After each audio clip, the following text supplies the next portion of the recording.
creatures of the night, it's your girl Tati. We are back with another review of Ring of Honor. Now, this episode was an hour and a half, and even though it's still shorter than 2 hours, I do feel like we're starting to get a much better feel in terms of the flow of the show.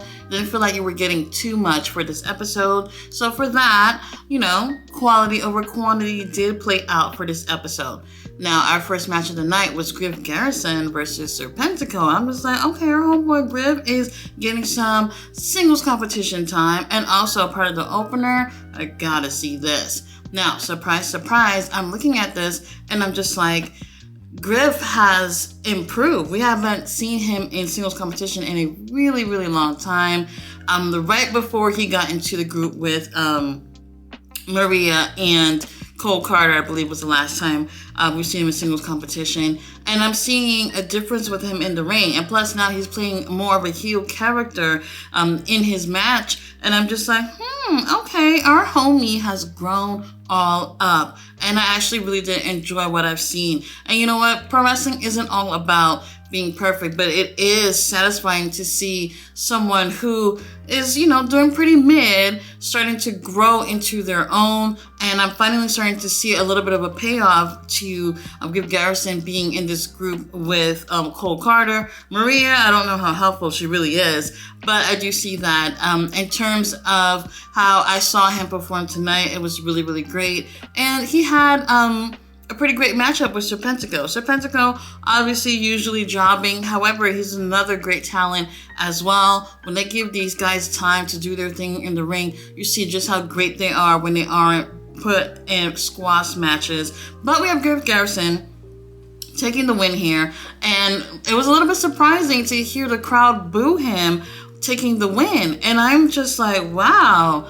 You're getting the reaction that you've been trying to get these past few months. And it took for you to just be in the ring by yourself, doing your thing, and, bringing out that little bit of a heel charm to it for people to give you that reaction you've been looking for this whole time. So in my opinion, maybe it wasn't the best match in the world, but it gets an A+ for effort for me because I actually seen some things pay off. Griff Garrison obviously does not adhere to the code of honor after the match. Cole Carter obviously doesn't as well, since we do have Cole Carter and Angelico ringside. And they get into a little scuffle after that match. And honestly, I want to see more of Griff Garrison. Obviously want to see more of Cole Carter. Let's see what these young guys can do, because they kind of look like money from here.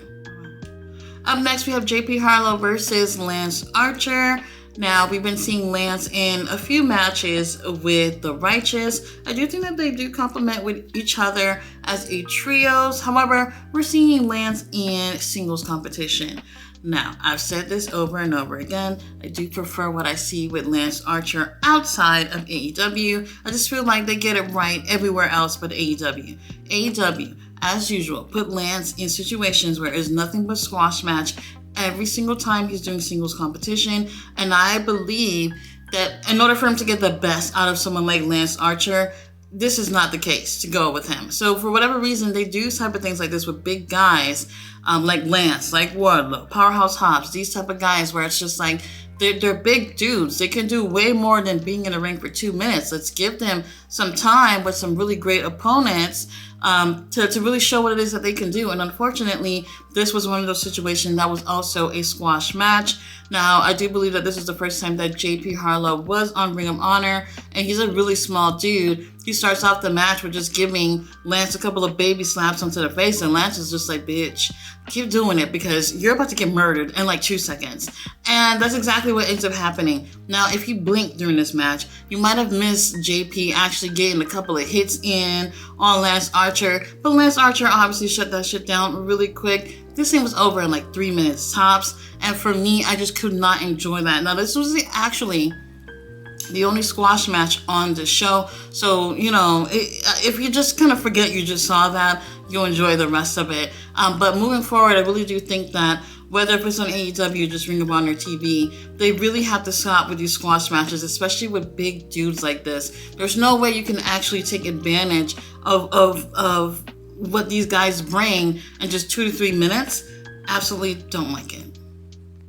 Up next, we have used to be pretty Peter Avalon versus Dalton Castle.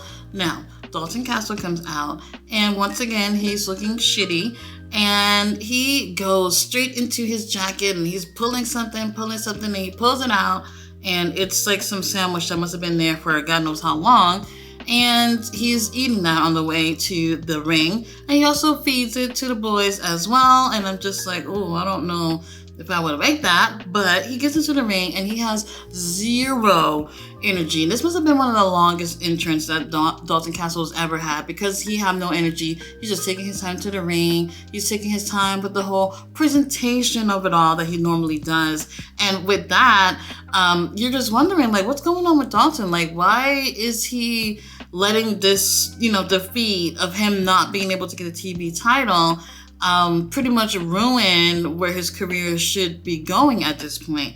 Now, during this match, because he definitely doesn't have the energy, or maybe not even the time to be in the ring, that's an advantage for Peter Avalon. And what I could really appreciate here, though, too, Peter Avalon usually is in no situation where he's a jobber. But in these past few weeks, we've seen Ring of Honor take another direction with him and letting him do his thing in the ring despite him winning or losing. And that right there, I really appreciate that they're looking at certain people and be like, we were doing this with you before, but now we're going to do this. We're going to do different things with certain people. And it's not just Peter, but other people as well, where it's like, all right, we're getting to see the better of them at this point, and that I can appreciate. So for a good amount of this match, we do have Peter who is in control, and situations like that helps him look good in the long run, despite him taking the loss here. Now, obviously, Dalton does end up taking a win. He got a burst of energy out of the depths of his soul or whatever, and end up taking the win here. And I see where they're going with Dalton. I don't think what they're doing with him is taking, I don't think it's ruining the quality of the match. If anything, I do think it helps his opponents too. Just like I've said about Peter Avalon, it does help since we get to see Peter in control and seeing him, use the best of his ability to keep that control during that match. However, I feel like they're taking their time with the story between Johnny TV and Dalton Castle. Later on, they do meet up in the back when Dalton is doing his interview with Lexi. He's like, Lexi, I have not slept since Final Battle pay-per-view. And I'm like, damn, that will answer the question as to why you look so horrible. But he says that, he's seeing Ring of Honor go into ruins at this point because it's not him with the TV title, and it's all because of Johnny TV. Now, Johnny and Taya, they interrupt, and they want to talk shit. Now, obviously, Dalton Castle is really upset just even seeing Johnny in front of his face, and he said he wants to have a match with Johnny, and he wants to smash his face in. And then Taya, she gets upset, and she's like, my husband with this pretty face, you ain't gonna smash his face in. If you want to smash his face in, you can do that in your dreams. Oops, I forgot, you haven't been sleeping. Now, I know that sounds cheesy, but for whatever reason, that tickled me, and I was just like, whatever, that's funny, it's cheesy, I'm cool with it. Now look, obviously Final Battle pay-per-view just passed. Supercard of Honor is usually in March. So it's a long way between that, and they might be able to drag that storyline up until that point. As long as they can keep it interesting, I'm cool with it. I kind of rather see these two go at it at the pay-per-view rather than some random Thursday night. So if that's the direction they're going with it, I'm cool with it. Up next, we have Men of the Year, obviously Scorpio Sky and Ethan Page. They're backstage with Lexi. Now, Scorpio is saying how not only is Ethan a friend, but that's his brother, not brother. And, they obviously go way back or whatnot. And Ethan has showed support for him in the past, and he's here to show support for Ethan now. But then he falls back and says, you know what, let me let Ethan do the talking. Ethan obviously is excited, and he said he's feeling more motivated, and he's feeling like he can pretty much do anything. And obviously having Scorpio Sky by his side is making him feel motivated, and that 2024 is going to be the year of Men of the Year. And I have to say that I do agree that there is a difference with Ethan prior to winning the I Quit match. There's a difference between Ethan from before Scorpio Sky came, and you can see he looked like he's having more fun, especially with the promos now. He looked like he's just not as serious, but he's having a good time and he's doing his thing, and I like that. So he does seem like he's motivated in the right ways. So let's see what happened with them, either as a team or in singles competition. Both these guys are really, really great, but I would love that somewhere down the line these two can feud with each other, and that will also help elevate their careers as well. But since the ball's just not rolling, we'll just take some time before we even get to that point, but definitely seeing a change with Ethan. Up next, we have Queen Aminata versus Maya World. Now, not only the melanin was popping up in this match, but these two girls have really, really great chemistry with each other. Now, this is Queen Aminata's third match back from her injury, and I do believe that this is actually her best match out of all those 3 matches. Obviously, she went against Sky Blue. She went against Mariah May. And while she did look good in those matches, she's obviously there to help elevate the girls that she's in the match with. But this time, the chemistry I just felt like was really, really great between her and Maya. And she just really stood out for exactly what you want to see a winner standing out for. And I really enjoyed her. She takes the win via submission. And I really want to see her in the women's TV title tournament.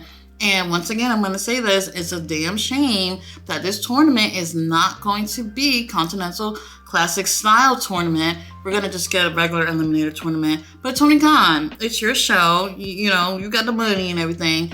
It's not too late to make that change. I think these girls would definitely benefit if we got a chance to see them going within, 2 different color leagues and going against a certain set of girls each, and seeing what these girls have against each other. I just think that would be absolutely beneficial for the women's division if they would have went that way. Now up next, we have the boys versus the infantry versus Shane Taylor and Lee Moriarty. Now, I'm not gonna lie, this match made me feel a little bit better because knowing that the Kingdom has the Ring of Honor tag titles, the titles is home, baby. The titles came back home. That's all I need. That's all I needed. So now I'm feeling like, okay, we know the Kingdom will show up on Ring of Honor. They've been there since day one, and they're going to be there with those titles. So I'm not losing sleep about the the tag titles anymore. Now, great matchup. Everyone here had a really great chemistry and whatnot. However, in terms of all these teams, I'm looking at Shane Taylor Productions to be the one to take the win here because Final Battle pay-per-view, while they did have great matches, neither of them won their matches. Lee Moriarty obviously didn't get a TV title, and then Shane Taylor had one of the meatiest matches in AEW Ring of Honor history with Keith Lee, and obviously did not take the win on that one too. So they want to make a statement, obviously, as a tag team, and they made that statement tonight and taking the win. And I want to see where they can go moving forward. And like I said, since I know the Kingdom is going to be on the damn show, this is going to be something that's going to help elevate the tag division, because now everyone sees that there's a prize there, not hoping that there's going to be a prize on the show. It's going to be there. And I can't wait to see what's going to happen with the tag division moving forward. Ring of Honor got some really great tag teams. Actually, more tag teams than AEW. Up next, we have Lexi Neer. She is backstage with Griff Garrison and Cole Carter. She's asking Griff about his win against Serpentico. Now, before Griff can even answer, Cole Carter is already dedicating his win over Serpentico to Maria. Maria couldn't be there. She's with her real family. And plus, she's been recording the boys' new theme song. I don't know how that's going to go, and I really don't want to hear it. But obviously, she's too busy to be there.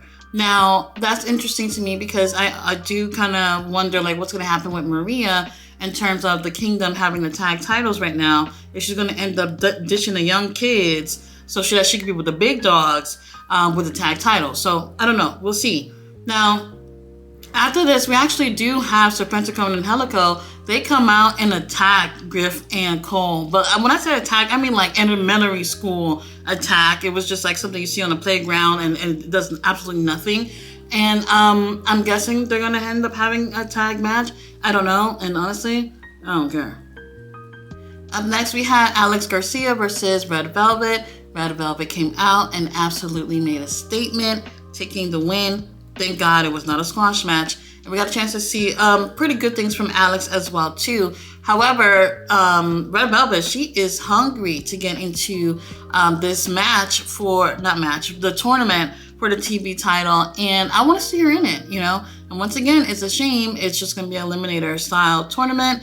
But Red Velvet looked absolutely amazing here. She's one of those girls that gets in the ring. And in my opinion, she's definitely one of the more underrated girls that are in AEW Ring of Honor. So I hope to see bigger and better things for her moving forward. Now, after this, we have ladies again in action. We have Layla Hirsch and Rachel Ellering versus Mercedes Martinez and Diamante. Absolutely, you can see that experience of Diamante and Mercedes plays a huge role in this match of them, in my opinion, carrying this because they have experience of being in the ring with each other. They know what each other does. They're actual friends. Rachel and Layla, in my opinion, just look like two women that were just thrown together. And lately, they've been really trying to make something of a team of these two girls. And not only that, those two girls are in the TV title tournament as well, obviously on their own. So for whatever reason, in my opinion, the match could have been better. I was kind of hoping for a street fight because I really think that would have helped someone like Rachel Ellering bring some personality out of her. Layla Hirsch, we already know what she could do in the ring, but these two girls, in my opinion, kind of feel like they don't fit each other. But they're really trying to push these two girls to, you know, look like a really great tag team, look like friends or whatever. In my opinion, it ain't working. Now, obviously, Diamante and Mercedes take the win. After this, we do have the TV title on the line, obviously the men's, Kyle Fletcher versus Willie Mack, and I was nervous about this, okay?